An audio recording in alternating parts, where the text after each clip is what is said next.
Hello student, आप सभी लोगों के अपने चैनल राठौर स्टडी पॉइंट में बहुत बहुत स्वागत है। अगर चैनल पर पहली बार आए हैं तो चैनल को सब्सक्राइब कर लीजिएगा। अगर आप अभी बिहार से सरकारी टीचर बनना चाहते हैं, गवर्नमेंट टीचर बनना चाहते हैं, तो आपको सबसे पहली जो सीढ़ी होती है वो होती है प्रवेश परीक्षा को निकालना, डीएलएड एंट्रेंस एग्जाम को देना। ये सरकारी शिक्षक बनने की पहली सीढ़ी होती है। तो जो भी स्टूडेंट चाहते हैं कि फ्यूचर में सरकारी टीचर बने, कहते हैं ना कि कोई नौकरी लगे ना लगे, बिहार में शिक्षक की नौकरी जरूर लग जाती है, क्योंकि ये ऐसी नौकरी है कि अगर आपको सरकारी नौकरी का कीड़ा है आपके अंदर ना, तो ये ऐसा है कि अगर आप कर लेते हैं तो आज नहीं तो कल आपको गवर्नमेंट टीचर तो बन ही जाएंगे, इतना याद रखिए।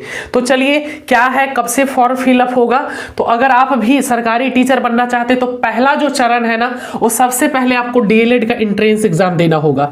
ठीक है, इसका फॉर्म कब से भरा जाएगा? तो इसका फॉर्म 10 जनवरी से भरा जाएगा। तो कोई भी स्टूडेंट मत चूकना, 10 जनवरी से लेकर 25 जनवरी लास्ट डेट है। ठीक है, तो 10 जनवरी से 25 जनवरी तक आपका फॉर्म फिलअप किया जाएगा।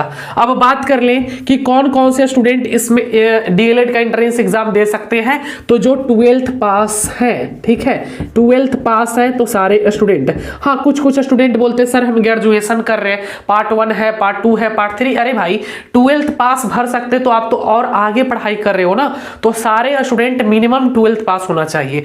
और नोट में यहां पर ध्यान दीजिएगा कि अगर आप 12th का एग्जाम 2024 में देने जा रहे हैं, इंटर का परीक्षा अगर आप 2024 में देंगे तो आप भी भर सकते हैं, यानी अपैरिंग, जो भी स्टूडेंट अपैरिंग वाले हैं वो भी फॉर्म फिलअप कर सकते हैं। ठीक है, जो भी स्टूडेंट 12th का एग्जाम, इंटर का एग्जाम 2024 में देंगे बिहार बोर्ड से, वो भी स्टूडेंट फॉर्म फिल कर लीजिएगा। ठीक है, अपैरिंग के थ्रू आपका हो जाएगा, बहुत अच्छा चांस है भाई, चट मंगनी और पट बिया हो जाएगा। ठीक है, कितना अच्छा है, आपकी उम्र अभी 17 साल हो रही होगी जो इस वर्ष इंटर का परीक्षा देंगे, 20 साल तक मोच दाढ़ी आने के पहले टीचर बन जाओगे, तो कितना बढ़िया है ना। तो 10 जनवरी से लेकर 25 जनवरी तक फॉर्म भरा जाएगा। सारे स्टूडेंट फॉर्म भर लीजिएगा। जो 12th पास है वो तो भरेंगे ही भरेंगे, जो 12th का परीक्षा 2024 में देंगे वह भी स्टूडेंट फॉर्म भरेंगे। ठीक है, अब हम बात करें कि फॉर्म भरने में कितना फी लगता है, कितना फी लगेगा। तो चलिए हम फी के बारे में आपको थोड़ा सा बता देते हैं। फी की बात करें कि फी कितना लगेगा, तो फी आपका लगेगा 960 लगेगा। बोलेंगे कितना फी? हाँ, एंट्रेंस एग्जाम जैसे पारा मेडिकल का भी 750 लगता है, पॉलिटेक्निक का, आईटीआई का फी ज्यादा लगता है। ठीक है, इतना में तो बोलोगे कि सर तैयारी आजकल ऑनलाइन 200-300 में हो जाता है और हमारा भी बैच 300 में है, ये तो इतना फी लग रहा है सर, है ना। तो कुछ ज्यादा ही है ना, कुछ ज्यादा है, बहुत ज्यादा है फिर भी। चलिए, तो ये किसके लिए है? जो जनरल कैटेगरी से आते हैं और जो बीसी कैटेगरी है और ईबीसी है उनके लिए। ठीक है, ये इनके लिए। और जो स्टूडेंट 760 उनका लगेगा, जो स्टूडेंट डीक्यू कोटा से आते हैं, जो विकलांग है, या फिर वो स्टूडेंट जो एससी से आते हैं या एसटी कैटेगरी से आते हैं, तो उनका 760 लगेगा, थोड़ा सा आरक्षण है। ठीक है, अब आगे बात करें हम लोग, आगे बात करें कि एग्जाम कब होगा। तो आपका जो एग्जाम का डेट है ना, एग्जाम कब होगा, तो एग्जाम आपका 6 मार्च से लेकर 12 मार्च तक कई शिफ्ट होते हैं, क्योंकि बिहार में आपको पता है कि सीबीटी एग्जाम होता है। इसका एग्जाम कैसे होता है? सीबीटी एग्जाम होता है, कंप्यूटर पे टेस्ट होता है। अब कुछ स्टूडेंट बोलते हैं कि सर हमने तो सीबीटी कभी नहीं दिया। अरे भाई, कोई भी इंसान, हमने भी नहीं दिया था, हमने भी एयरफोर्स नेवी, एनडीए नेवी का एग्जाम दिया, एनडीए नहीं सॉरी, एयरफोर्स नेवी का जो एग्जाम होता है ना वो सीबीटी होता है, हमने बहुत पहले ही दिया था। तो हम क्या कभी सीखे थे? अरे भाई, कोई भी इंसान थोड़ी ना पहले से सीख के रहता है तैयार। सीबीटी बहुत इजी होता है, वहां पे आपका लैपटॉप कंप्यूटर रहेगा, एक आपका कीबोर्ड रहेगा, और अगर आपको कुछ भी नहीं आता ना, बोलोगे यार इससे आसान तो कुछ था ही नहीं, ऐसे ही एग्जाम लेना चाहिए। ठीक है, तो सीबीटी एग्जाम आपका होगा, सब कुछ वहां पे बताया जाता है, टेक्निकल टीम रहेगी आपको सपोर्ट के लिए, कोई दिक्कत नहीं होगा। खुलेगा उतना तो चलाने सबको आता है, आगे बढ़ाते चल जाओ मौज से, ऐसे ऐसे मौज से बढ़ाते जाओ, जो सही है उसको टिकट करो। और सीबीटी में मजा क्या है भाई, कि जैसे option A B C D. अब तुम बी को रंग दिया, अब तुमको मन कर रहा कि नहीं बी नहीं ए होगा तो ए को रंग सकते हो, जबकि अगर कॉपी पर हो ओमर पर हो तो ओमर वाला में जो रंग दिया, अब जान के भी कहते हैं ना कि अब शादी हो गया रहना इसी लड़की के साथ है, वही हाल होता है ओमर सीट के साथ कि अब कुछ भी हो जाए इसको छोड़ नहीं सकते। पर सीबीटी एग्जाम में है कि छोड़ सकते हैं, मन कर रहा है कि नहीं ए होगा तो बी के हटा के ए रंग देंगे, तो कुछ फायदा है, कुछ फायदा नहीं। सीबीटी एग्जाम का 100% फायदे है ना, कुछ कुछ चीजें अंतिम में याद पड़ता है, अरे गलती हो गया 69 नंबर वाला क्वेश्चन, चलो सुधार देते हैं। तो सीबीटी एग्जाम फायदा ही करेगा आपको, ठीक है। ओमर सीट पे इसका एग्जाम नहीं होता है, सीबीटी कंप्यूटर पे होता है, परेशान नहीं होना है। सारे स्टूडेंट फॉर्म फिल करिए, हम बता भी देंगे, ठीक है। एग्जाम के टाइम हम बता देंगे अपने लैपटॉप से ले जाकर आपको। चलिए आगे देखें, एग्जाम 6 मार्च से 12 मार्च तक होगा। आंसर की बात करें कि आंसर की कब जारी होगा, तो आंसर की आपका 24-25 मार्च को जारी कर दिया जाएगा। रिजल्ट बोला जा रहा है कि आप लोगों का जो रिजल्ट है वो अप्रैल में आ जाएगा। काउंसलिंग होता है, ठीक है, इसमें काउंसलिंग होता है, तो काउंसलिंग की जो प्रक्रिया है वो मई जून में आपका करवाया जाएगा। चैनल सब्सक्राइब कर लो, सारा सपोर्ट आपको मिलेगा। अगर कोई दिक्कत होगा तो कॉन्टेक्ट नंबर है, उस पर कॉल कर सकते हैं। और हाँ, जो स्टूडेंट व्हाट्सएप चैनल से नहीं जुड़े हैं तो व्हाट्सएप चैनल का लिंक डिस्क्रिप्शन में है, ज्वाइन कर लीजिएगा। और साथ में टेलीग्राम से भी अवश्य ज्वाइन करिएगा, ठीक है। और अगर किसी भी प्रकार की कोई समस्या आती है तो कॉन्टेक्ट नंबर मैंने दे दिया है, कॉल कर लेना।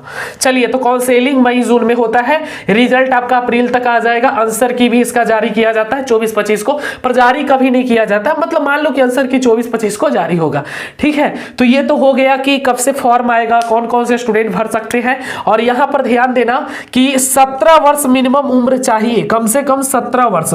और कब तक 17 वर्ष होना चाहिए, तो 1 जनवरी 2024 तक आपका मिनिमम, अधिक कितना भी रहे। कुछ स्टूडेंट बोलते हैं अधिकतम 40 साल है तो भर सकते हो, 45-50 सब भर सकता है, ठीक है। एज की कोई यहाँ पे रिक्वायर्ड नहीं दिया गया है कि कितना एज चाहिए, ठीक है। यहाँ पे मिनिमम आपको 17 साल चाहिए। 17 वर्ष आपका 1 जनवरी 2024 तक होना चाहिए। 1 जनवरी 2024 तक आपको कम से कम 17 साल होना चाहिए। अगर हो रहा है तो आप फॉर्म भर सकते हैं। और एक और सूचना कि जो भी स्टूडेंट 12th का एग्जाम 2024 में देंगे, जरूर फॉर्म भरना भाई, बहुत अच्छा मौका है आपके पास, ठीक है। चलिए आगे और बात करें कि सिलेबस क्या रहेगा। सिलेबस के बारे में भी मैं थोड़ा सा आपको इसी वीडियो में कवर कर देता हूं।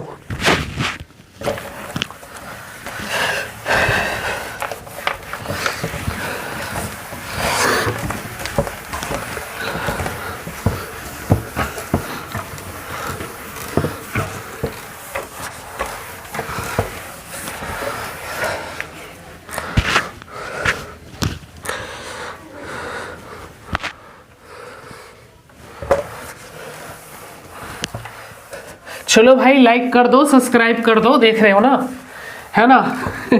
चलो भाई, क्योंकि आप एक लाइक करोगे हमें मोटिवेशन मिलती है। बहुत जल्द आप लोगों के सामने डिजिटल बोर्ड पर आएंगे, है ना, अगर आपका प्यार रहा बना तो। चलिए भाई, शुरुआत 0 से ही करना होता है ना। चलिए, एक मोटिवेशनल रख हौसला वो मंजर भी आएगा, प्यासे के पास चल के समंदर भी आएगा, थक कर ना बैठे मंजिल के मुसाफिर, मंजिल भी मिलेगी और मिलने का मजा भी आएगा। चलिए, एक और शायर कहना चाहते हैं स्टूडेंट के लिए, खोकर पाने का मजा ही कुछ और है, रोकर मुस्कुराने का मजा ही कुछ और है, हार तो जिंदगी का हिस्सा है मेरे दोस्त, हारने के बाद जीतने का मजा ही कुछ और है। चलिए ठीक है, अब हम थोड़ा सा सिलेबस आपको बताते हैं कि सिलेबस क्या होता है, आपका, ठीक है। सिलेबस ऐसे आपका 10th स्टैंडर्ड होता है, ठीक है, 10th लेवल का ही क्वेश्चंस होता है। देखो भाई, 10th लेवल का होता है, ऐसे भी ये कोई नौकरी वाला तो एग्जाम नहीं हो रहा है, इससे बस आपका एडमिशन होगा गवर्नमेंट कॉलेज में या प्राइवेट कॉलेज में, ठीक है। आपको एडमिशन लेना होगा, एडमिशन के लिए एक एग्जाम कंडक्ट करवाया जाता है, ठीक है। ऐसे तो सारे स्टूडेंट बोलेंगे हमको भी करना है, तो उसके लिए यहाँ पे एक प्रवेश परीक्षा लिया जाता है, इंट्रेंस एग्जाम होता है। तो इंट्रेंस एग्जाम ज्यादा हार्ड नहीं होता है, ठीक है। इंट्रेंस एग्जाम बहुत ही इजी होता है आपका, अगर आप थोड़ा सा भी 2 महीने मेहनत करेंगे आसानी से एग्जाम को क्रैक कर सकते हैं, ठीक है। तो अगर आप अच्छे से पढ़ेंगे तो आसानी से हो जाएगा। हम पढ़ा भी रहे, थोड़ा सा बता दें आपको कि जो स्टूडेंट हमारे लक्ष्य बैच से ज्वाइन नहीं किए हैं तो कर लीजिएगा, ठीक है। बहुत ही बेहतरीन पढ़ाई आपको इस कोर्स में मिल जाएगा। इस ऐप को डाउनलोड करके कोर्स को खरीद सकते हैं। चलिए आगे हम लोग बात करें सिलेबस क्या रहेगा।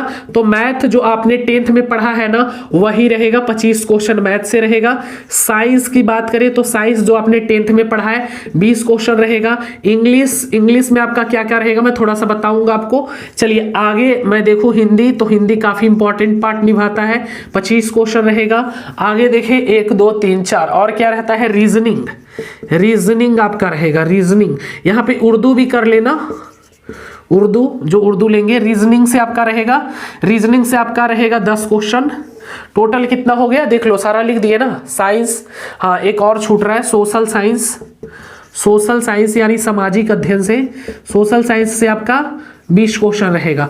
टोटल क्वेश्चन की संख्या 120 रहेगा, 120 क्वेश्चन रहेगा, ठीक है। नंबर कितना रहेगा तो 120 नंबर का क्वेश्चन, 120 क्वेश्चन रहेगा, 120 नंबर का रहेगा। मैथ में क्या पढ़ना है आपको, तो वही नंबर सिस्टम, परसेंटेज, वही जो पढ़े हैं जो आपने पढ़ा है ना सारा ज्यामिति, जो 10th में समझो कि पढ़े हैं, 10th में जो पढ़े हैं ना वही रहेगा आपका। बहुत ही जी लाभ हानि रहेगा, साधारण ब्याज, चक्रवृद्धि ब्याज, यही सब रहेगा, ठीक है। चलिए साइंस में बात करें तो जो 10th में पढ़े हैं एकदम वही रहेगा। इंग्लिश में आपका आर्टिकल हो गया, noun pronoun adjective, parts of speech समझ लो, noun pronoun adjective, verb, adverb, फिर आपका प्रीपोजिशन, कंजक्शन। इसमें सबसे ज्यादा आपका पूछा जाएगा वॉइस से, फिर आपको पूछा जाता है नरेशन से भी क्वेश्चंस रहेगा, एंटोनिम्स, साइनोनिम्स से रहेगा, ठीक है। तो ये सब आपको पढ़ना है इंग्लिश में, ठीक है। तो इंग्लिश मैंने ऐसे सिलेबस बता दिया है, अगर आप लोग मैथ का सिलेबस देखना चाहते हैं तो जाके देख सकते हैं, मैंने सारा सिलेबस बता रखा है, ठीक है। हिंदी में क्या रहेगा तो हिंदी में वही आपका समास है। इसमें सबसे ज्यादा आपका इंपॉर्टेंट हो जाता है इसमें अलंकार से सबसे ज्यादा क्वेश्चन रहता है। अलंकार से आपका 5-6 क्वेश्चन रहेगा। रस हो जाता है, रस में क्या पूछता है तो अस्थाई भाव पूछेगा, जैसे पूछेगा श्रृंगार रस का अस्थाई भाव क्या होता है, रति होता है आपसे, मतलब इसमें अस्थाई भाव आपको याद रखना है। मैंने यूट्यूब पे पढ़ा भी दिया है, बस 5 मिनट पढ़िए, 2 से 3 नंबर कंप्लीट हो जाएगा। रस से 2-3 क्वेश्चन आता है, अलंकार है, छंद से क्वेश्चन रहेगा, संज्ञा से क्वेश्चन, सर्वनाम से क्वेश्चन, लिंग निर्णय से क्वेश्चन, बहुत आसान होता है लिंग निर्णय करना, वचन या लिंग से एक क्वेश्चन रहेगा। फिर इसमें आपको हिंदी व्याकरण में समास से 1 से 2 क्वेश्चन रहेगा, फिर आपका संधि विच्छेद से रहेगा, फिर आपका तत्सम तद्भव से रहेगा। बहुत आसान होता है, अगर आप लोग, मैं कहता हूं कि अच्छे से पढ़ लोगे। यूट्यूब पे भी पढ़ा दे रहा हूं, पेड कोर्स में भी मैं पढ़ा रहा हूं, जिनको मन है ले सकते हो, बाकी यूट्यूब पे भी क्लास चलता है, 20+ कर सकते हो उसको, ठीक है। 25 में 20 कर सकते हो, बहुत ही ईजी होता है। चलिए रीजनिंग की बात करें तो रीजनिंग आपको 10 है तो 8 तो कर ही लो, कि आसानी होता है। सोशल साइंस में आपको 10th वाला पूरा पढ़ लेना है, ठीक है। एनसीईआरटी पैड जो भी एनसीईआरटी बुक में है, ऐसे हम सारा कुछ आपको यूट्यूब पे भी करवा देंगे, और पैड कोर्स में अगर आप लेंगे तो वहां पे हम आपको सारा PDF दे देंगे, टेस्ट सीरीज भी हम वहां पे आपको प्रोवाइड करेंगे, मॉक टेस्ट भी लगा सकते हैं। जो न्यू स्टूडेंट है वो तो कहेंगे अभी भरोसा नहीं होता ना, क्या पढ़ाएंगे नहीं पढ़ाएंगे, ऐसे हम बहुत ही पुराने 2 साल से पढ़ा रहे हैं, ठीक है। दूसरे चैनल पे जाके देख सकते हो, उस चैनल पे भी पढ़ा रहे हैं, ठीक है। तो न्यू नहीं है, पिछले 2 साल से पढ़ा रहे हैं, 2022 में भी हमने तैयारी करवाया है, आप चाहे तो बैक करके देख सकते हैं, ठीक है, ओल्ड वीडियो, ठीक है। तो ऐसा नहीं कि न्यू है, तो आप अगर चाहे तो ज्वाइन कर सकते हैं, ठीक है। पैड कोर्स जरूर ज्वाइन कर लीजिएगा, जिनको इच्छा रहेगा, नहीं रहेगा कहीं भी पढ़ सकते हैं। चलिए आगे हम लोग बात कर ले कि सिलेबस क्या है ये जान लिए। अब कट ऑफ तो मैंने बता दिया था एक वीडियो में, ठीक है।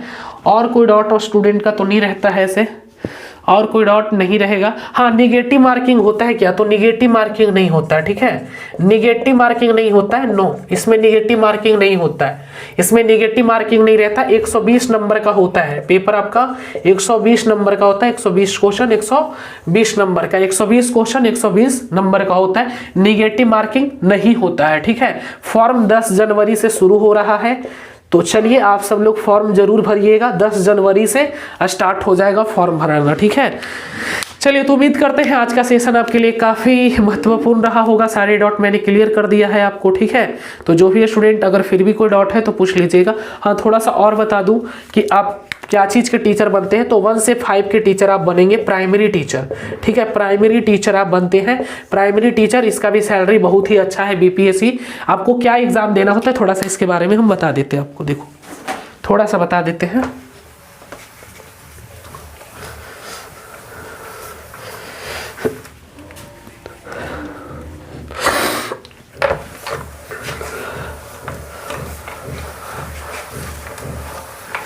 चलिए थोड़ा सा हम बता दें कि सबसे पहला जो चरण होता है वो डीएलएड होता है, जो कि इंट्रेंस एग्जाम आप दोगे डीएलएड का। उसके बाद आपका एडमिशन होगा। एडमिशन सरकारी या प्राइवेट जो भी में हो, गवर्नमेंट में होगा तो वहाँ पे स्कॉलरशिप भी आपको प्रोवाइड कर दिया जाता है, मतलब कि फ्री ही होता है। अगर प्राइवेट में जाओगे तो आपको लाख 1.5 लाख रुपया लग जाएगा, बहुत ही ईजी है, आसानी से लग जाता है वहाँ पे। अगर मैं बात करूँ तो सबसे पहला चरण है आपको डीएलएड। डीएलएड का इंट्रेंस एग्जाम देके आपको एडमिशन लेना होगा। पहला प्रोसेस एडमिशन हो जाएगा। जैसे ही आपका एडमिशन हो जाता है तो आपको साइड से कोशिश करना है कि आपको सीटेट का एग्जाम देते रहना है, ठीक है। सीटेट का पेपर 1 क्वालिफाई आपको करना होगा। पेपर 1 कौन सा? पेपर 1। सीटेट का 2 पेपर होता है, पेपर 1 पेपर 2। तो अगर आप 1 से 5 तक पढ़ाना चाहते हैं तो पेपर 1 आपका क्वालिफाई होना चाहिए, ठीक है, क्वालिफाई होना चाहिए सीटेट का परीक्षा देने के बाद पहला ये इंट्रेंस एग्जाम दोगे, उसके बाद एडमिशन होगा, फिर आपको सीटेट का एग्जाम देकर पास क्वालिफाई करना होगा, बहुत इजी होता है। फिर आपका तीसरा बीपीएससी टीचर का बहाली आता है। बीपीएससी एग्जाम लेगा आपका, बहुत ही ईजी रहेगा, ठीक है। बीपीएससी एग्जाम लेगा और वहां पर प्राइमरी टीचर आप बनेंगे तो वहां पर बहुत ही इजी क्वेश्चन रहता है। और प्राइमरी जो स्कूल होता है वो काफी ज्यादा होता है। अगर आप देखोगे कि आपके एरिया में अगर एक हाई स्कूल है तो 10 कम से कम प्राइमरी स्कूल होगा, देखना, ठीक है। तो प्राइमरी टीचर का वैकेंसी काफी ज्यादा आता है, तो बहुत अच्छा मौका है। अच्छे से तैयारी करिए, मन लगा के इसी चैनल से ज्वाइन कर लीजिए, सब्सक्राइब कर लीजिए। बीपीएससी एग्जाम देने के बाद आप टीचर बन जाते हैं, गवर्नमेंट टीचर, सरकारी टीचर, जहां पर आपकी स्टार्टिंग सैलरी 35,000, स्टार्टिंग सैलरी ही आपकी 35,000 हैंड टू हैंड, हाथ में मिलता है। इसमें बहुत कुछ और मिलता है आपको, बहुत सारा चीज कटता है ना, डीए होता है, फिर आपका बहुत कुछ होता है, उसके लिए हम अलग से वीडियो लाएंगे। तो 35,000 आपको हैंड टू हैंड मिलता है फर्स्ट सैलरी, फर्स्ट मंथ का। तो बहुत अच्छा जॉब है, तैयारी करिए और अपनी पहली सीढ़ी जो है डीएलएड एंट्रेंस एग्जाम को क्रैक करिए। धन्यवाद।